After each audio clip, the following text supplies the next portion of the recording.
My 7-year-old sister was standing at the microphone trembling while 400 people laughed at her. I was already out of my seat. The sound of 400 people laughing at a 7-year-old is something I will never unhear for the rest of my life. It doesn't sound like cruelty at first. That's the thing nobody tells you. It sounds like a crowd at a comedy show. This warm, rolling wave of amusement, people leaning toward each other, a few of them covering their mouths like they know they shouldn't, most of them not bothering. It sounds like something funny happened, and in the half second before my brain caught up with what my ears were processing, I almost looked around to see what the joke was. Then I saw Ellis at the microphone. She was trying not to cry. You could see it happening in real time. The way her chin went rigid, the way she stared at a fixed point on the back wall the way I'd taught her to when she got scared. She was 7 years old and she was wearing her good dress, the navy one with the white collar that she'd picked out herself, because she said it looked serious. And her hair was in 2 braids that my mom had done that morning with the concentration of someone performing surgery, and she was standing there absorbing the laughter of 400 strangers with the stillness of someone much older and much more broken in than she had any right to be. I was in row 12. I was out of my seat before I made the decision to stand. Let me tell you about Ellis, because if I don't, you won't fully understand what happened in that auditorium, and you won't fully understand why what happened afterward mattered. Ellis Danielle Marsh, she goes by both names, full combo, has since she was 4 and decided that was more dignified, is 7 years old and has been reading since she was 3, not picture books, reading. At 5, she worked her way through a children's encyclopedia set our grandmother had bought at a yard sale in 1987, Spine by Cracked Spine, and then announced she was bored with it and asked for something with more words. At 6, she read a middle grade novel in a day and a half and complained that the vocabulary was too small. The dictionary thing, reading it cover to cover for fun at the age of 6, is real, and I know it sounds like something a proud older sibling would exaggerate, but I have witnesses. My mother, my aunt, our neighbor Mr. Petrova, who was so charmed by Ellis that he started lending her books from his own shelf and having actual literary debates with her over his fence. She can't say her R's or L's. They come out as W's. She has had a mild phonological speech impediment since she started talking.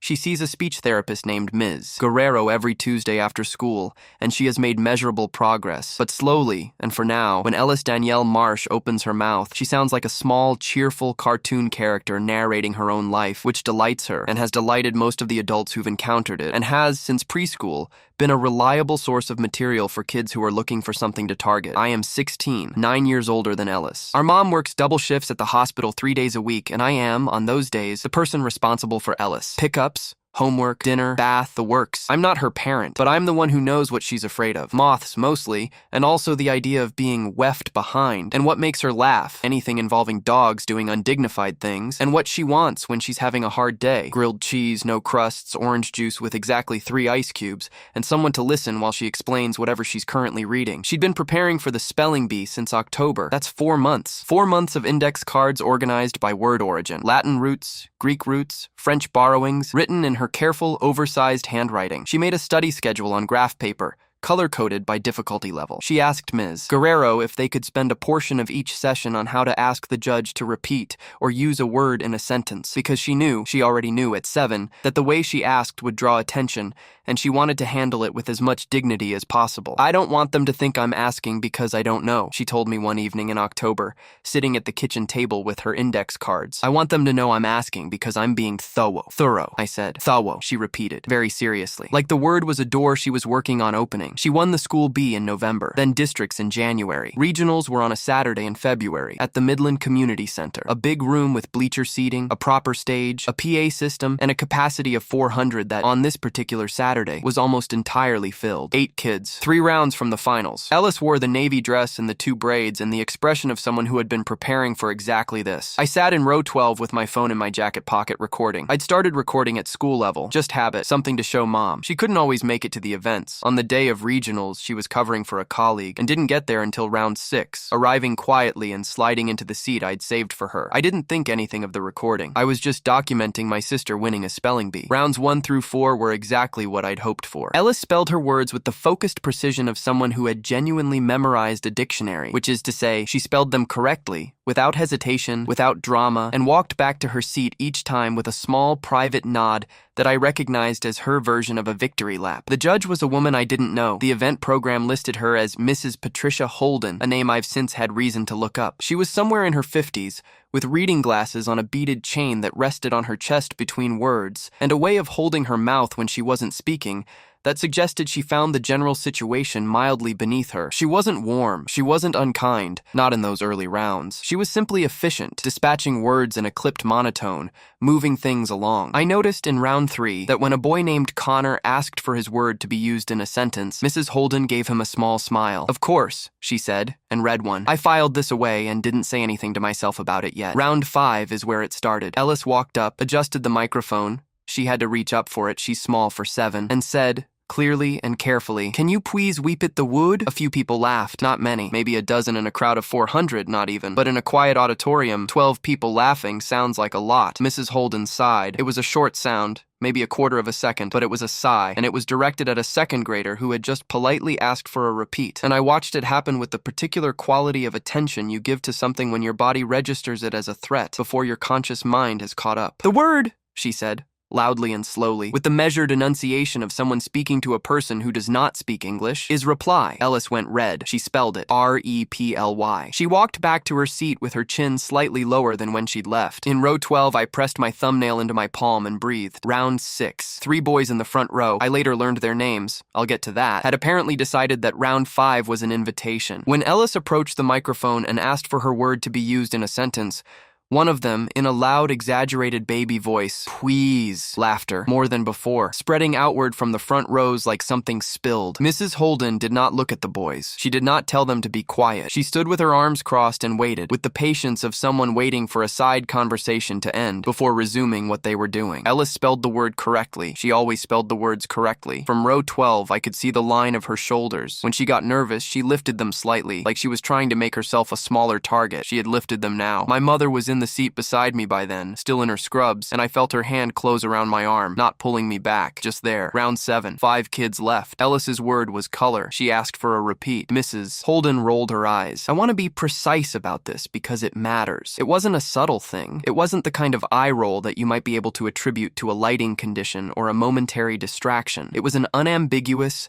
visible from row 12 rolling of the eyes by a sitting judge at a regional spelling bee in response to a 7-year-old with a documented speech impediment asking for clarification. "Color," she said, in the same slow, loud, patient with the problematic toddler voice she'd been cultivating. "Do you need me to use smaller words?" The front rows erupted. Baby noises now. Not just the original 3 boys. They'd been joined by others. The way these things propagate, people laughing because others are laughing, because the authority figure at the front had licensed it with her body language, her size, her eye roll. Ellis spelled color, C-O-L-O-R. She walked back to her seat and I watched her swallow hard, twice, staring at the floor. My jaw hurt. I hadn't noticed how tightly I'd been holding it. Round 8. 3 kids left. Ellis got the word present. She spelled it without asking for a repeat, without asking for a sentence. She'd made a calculation I understood later, that it cost her something every time she asked, and she'd been trying to spend less. She spelled it perfectly, P-R-E-S-E-N-T, and said carefully, "Puissate." The front section exploded. Not just the boys anymore. People around them were going now, laughing openly, a few of them catching themselves and half laughing, the way you do when you know you shouldn't, but you're going along with the current. The boy who'd started it in round 6 was fully performing now, baby voice and everything. His friends bent over. I looked at Mrs. Holden. She was waiting for the noise to settle, passively, arms crossed, like this was an intermission. Ellis's chin trembled. I could see it from row 12. She pressed her lips together, very hard, and held it. My phone was still recording in my jacket pocket. Final round. 2 kids left,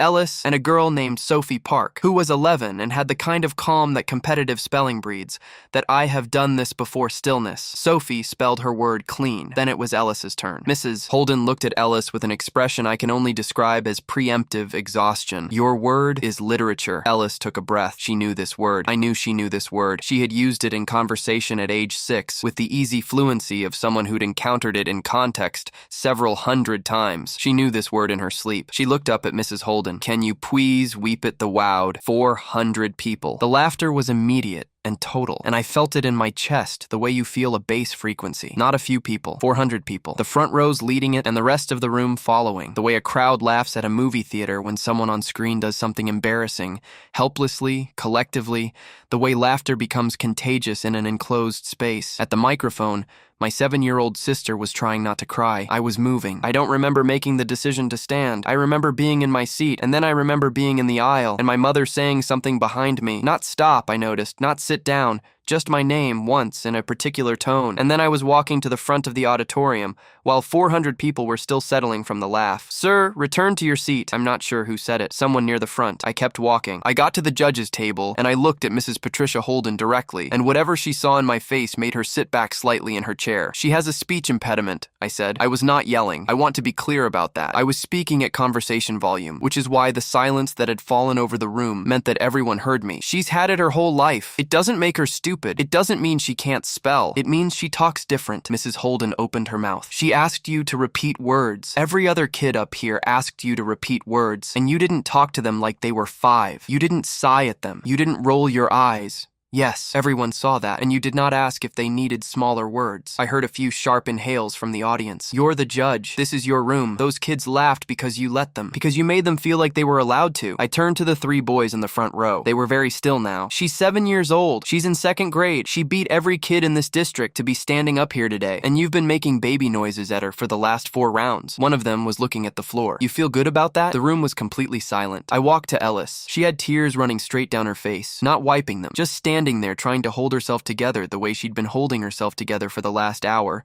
And when I crouched down to her level, she looked at me with an expression that cracked something in my chest. "Hey, look at me," she did. "You've known how to spell that word since you were 5. You don't need to ask for anything. Don't give them anything. Walk up there and be done." She wiped her eyes with both hands, took a breath, nodded once. She walked back to that microphone. No repeat request, no sentence, no hesitation. She looked straight ahead at a fixed point on the back wall and said clearly and evenly, "White wager. Literature. White wager." The entire room went quiet. Mrs. Holden looked at her card, a very long pause. "That is correct." And then the room made a different kind of noise, not laughter. Something else entirely. Something that took me a moment to identify because I'd been braced for something bad for so long. Applause. I thought that was the end of it. I thought, Ellis wins, we go home, I buy her the grilled cheese, and in 6 months, it's a good story. I was 16 years old, and I had done what felt right, and I wasn't thinking about what came next. What came next arrived at 9:47 that night, when someone who'd been in the auditorium posted a clip from their own phone, a full 90-second segment that included the laughter,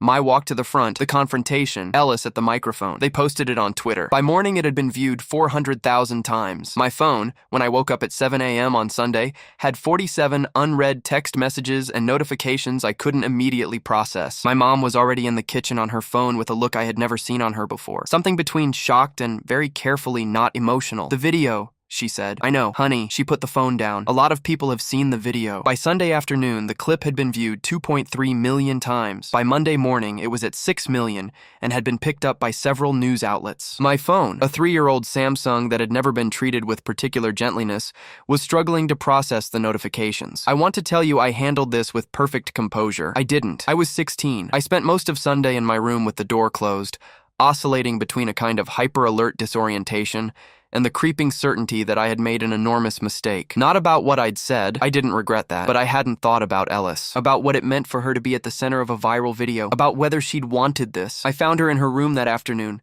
sitting on her bed with a book, and I sat down next to her and asked how she was doing. She thought about it seriously, the way she thought about everything seriously. "People are being nice," she said, "but I didn't want to be the video." "I know, I'm sorry. I should have asked you." She looked at me. "You were protecting me." "Yeah, but it was your moment. I should have checked." She was quiet for a moment. "The toffee is still mine. It is absolutely still yours." "Then it's okay." She went back to her book. I spent a moment looking at the trophy on her shelf. Top shelf, center, visible from the doorway, where she had placed it herself at 4 p.m. the previous afternoon. And I thought, okay, what happens now? What happened now involved several people I had not anticipated meeting. The first call came from Dr. Marcus Green, Director of Academic Programs for the regional school district that had organized the event. 18 years in educational administration, calm, methodical, clearly in the business of managing situations before they became larger situations. He called Monday morning, reached my mother, and asked to speak with me. "I want to be clear," he said after I'd introduced myself and before I could say anything else, "that the district takes what you described very seriously. We are reviewing the footage, all of it, not just the clip, and we are investigating Mrs. Holden's conduct,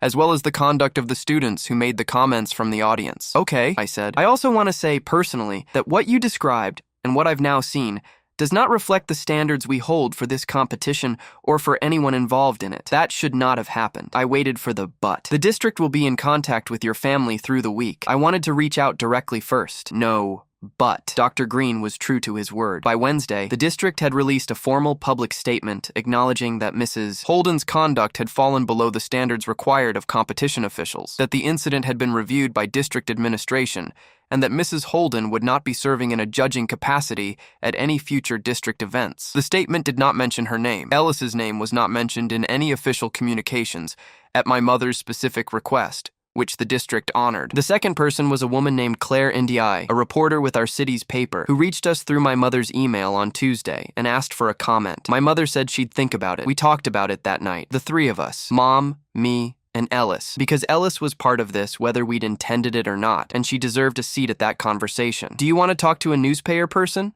My mom asked her. Ellis considered this. Would they talk about my spewing? Probably, yeah. I want them to talk about my spewing, not about the wawing. My mother looked at me. We can ask her to focus on your spelling career, I said. We can say that's the only thing you want to discuss. Ellis nodded. Okay, and I want to twoo her about my index cods. The interview with Claire Ndiaye, which ran on Thursday, focused almost entirely on Ellis's study methods, her reading history, and her plans for the state competition. There was one paragraph about the incident at regionals, carefully worded with no specifics. The headline was, in my opinion, perfect.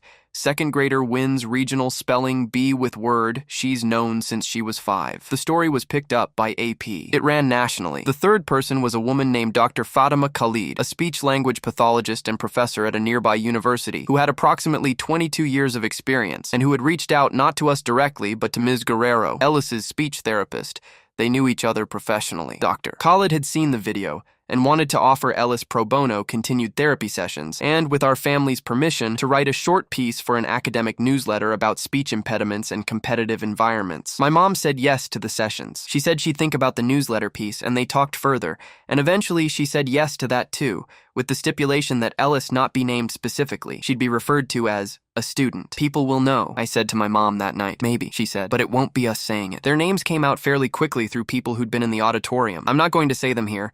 The oldest was 12, the other two 11. Within a week of the video, their school, a middle school in the same district, had received enough contact from the public that the principal, a man named Mr. Osi, released a brief statement saying the school was addressing the situation with the students and their families in accordance with school policy. I have mixed feelings about this part of the story. I said what I said to those boys in that auditorium, and I meant it, and I'd say it again. But they were 11 and 12 years old, and they did what 11 and 12-year-olds do when an authority figure creates an environment where something is acceptable. They escalated it. Mrs. Holden set the temperature in that room with every sigh, every eye roll, every decision not to look at the front rows and tell them to knock it off. I'm not saying the boys bear no responsibility. I'm saying that the full weight of what happened in that auditorium rested with the adult at the table, not the kids in the front row. My mom told me something that week that I've thought about a lot since. You being angry at those boys is right. You being only angry at those boys is too easy. What happened to Mrs. Holden? Outside of the district's formal decision, she had been a volunteer judge at the regional competition for 6 years. She also taught a continuing education course at a local adult learning center. About 10 days after the video went viral, the adult learning center quietly removed her name from their upcoming course listings. They didn't make an announcement. It was simply gone. She had not, as far as I know, been convicted of any crime or charged with anything. She made a series of choices that were filmed and shown to several million people,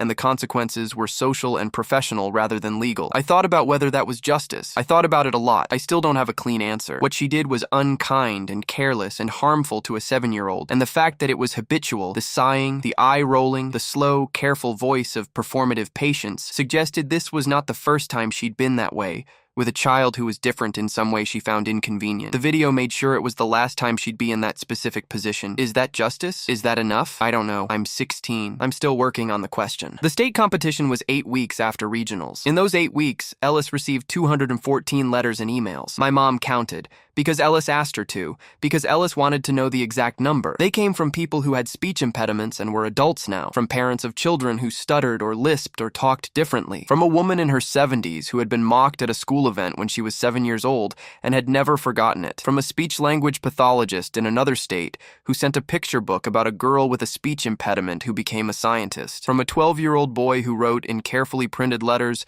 "I stutter and people laugh at me too. I watched your sister and I am going to try harder now." Ellis read every letter. She wrote back to the 12-year-old personally in her best handwriting and drew a small picture of a trophy at the bottom of the page. She also, in those 8 weeks, worked with Ms. Guerrero and Dr. Khalid 3 times a week. She organized new index cards. She made a new study schedule, color-coded again on fresh graph paper. She asked me one evening over grilled cheese whether I thought she should try to minimize her repeat requests at state or just ask when she needed to and let whatever happened happen. I put my sandwich down. Ellis, you ask when you need to. You don't change how you compete because someone was rude to you. She thought about it. What if they wah again? Then they laugh, and you spell it right. And none of that and not the laughing, not any of it, is about whether you're good at this, you know? She nodded slowly. Then, you sound like a grown-up. I'm a very mature 16-year-old. No, you're not. You ate peanut butter out of the jar this morning. That's irrelevant. She grinned finally. She had recently lost her 2 front teeth, and the resulting gap gave her smile a feral, piratical quality that I found deeply funny. Okay, she said. I'll just ask. State competition. A different auditorium.